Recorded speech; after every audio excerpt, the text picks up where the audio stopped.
So is it just me, or have you ever found yourself in this position where you are seeing your friend, someone you love, in a toxic relationship, and you feel this urge to protect them and you feel resentment towards their significant other?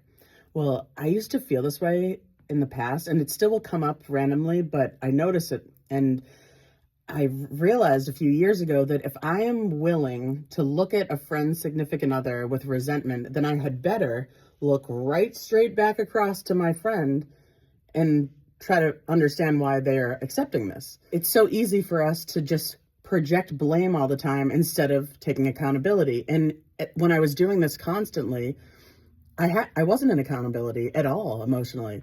And I was also in relationships with people who were not aligned with my values right from the start. And then I'd be in resentment that they weren't just different. They weren't changing. Instead of saying, oh, this person doesn't align, keep it moving. There are billions of people.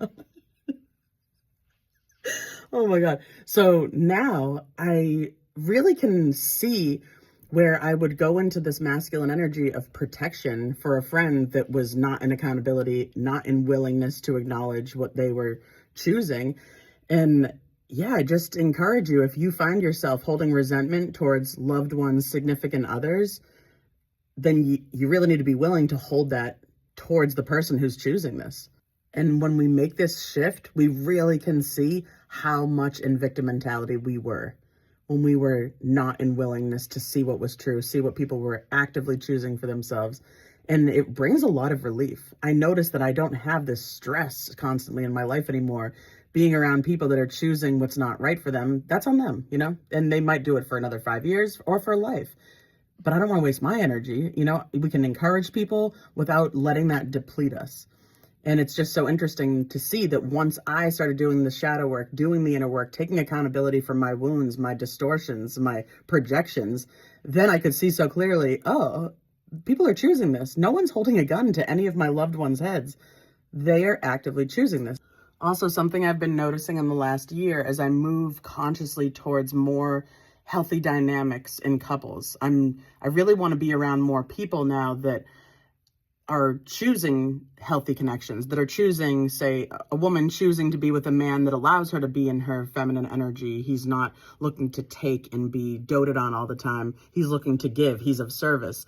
And the woman has clear boundaries. She's not leaking her energy, people pleasing, seeking approval all the time. So I'm noticing now when I go into these homes, I'm experiencing a level of relaxation I've never noticed before when visiting other people's homes. And that's because when I was all these years up until 5 years ago, I've really been heavily in my people pleaser. And so I was only able to align with people that were also on that frequency, which is highly wounded, or the other end, the other unhealthy end of that spectrum, distorted energy that's very dismissive, very closed. I was in wounded energy all the time, way too open, desperate, seeking approval, people pleasing. And when I talk about these energies, they are archetypes, not diagnoses. And also it's important to remember that wounded energy feels more like clinging, like I'm not good enough, I'll never be good enough, please love me. And on the other end of the spectrum of that same frequency is distorted energy, which is very dismissive. Please, I'm not going to have feelings. I don't need anyone else. But these both energies are coming from woundings and distortions. We just give them a label so we can really feel into the difference in these energies, but they are both on the same level of consciousness. So I, of course, had no emotional accountability and only was able to align with others with no emotional accountability. So they were not taking accountability in who they were choosing. So now that I have changed my ways, now I can feel myself seeking people that are very intentional about their life and their dynamics, their energy around them, and very intentional about what they are role modeling for their youth. This is what I want to be surrounding myself with. And so it just becomes clearer and clearer to me that when around people who are very accountable for the life that they are living, when you visit their home, you get to be a lot safer. The energy is so safe, it's clean. There's no leaky energy everywhere. And what a game changer. I love the people of mine that are still in that lack, that victim mentality. But there's no denying that now that I'm going to other people's houses that are in these healthy dynamics, it's just night and day. And I didn't know this my whole life until now, but that's because now I'm finally aligning with people that have emotional accountability, only because I'm recently in the past few years stepping into it myself.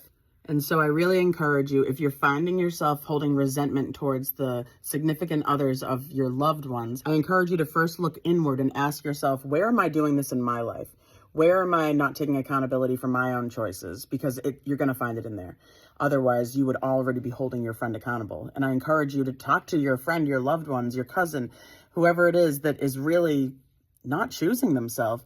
And instead of continuing to be like, yeah, screw that guy, he's a loser, to ask them what it is that you think that that's a match for you. Why? And then also to notice when you go to people's homes and notice the dynamics, notice the way your body feels compared to other homes. It's so cool to notice, which can also give you insight about your own life. Like if you're in a home that makes you feel really safe and it doesn't reflect in the relationships you're choosing, you might get a glimpse of what you want to be moving toward, what you're inspired by. But on that note, the sun just came out, so I'm going to get my walk on.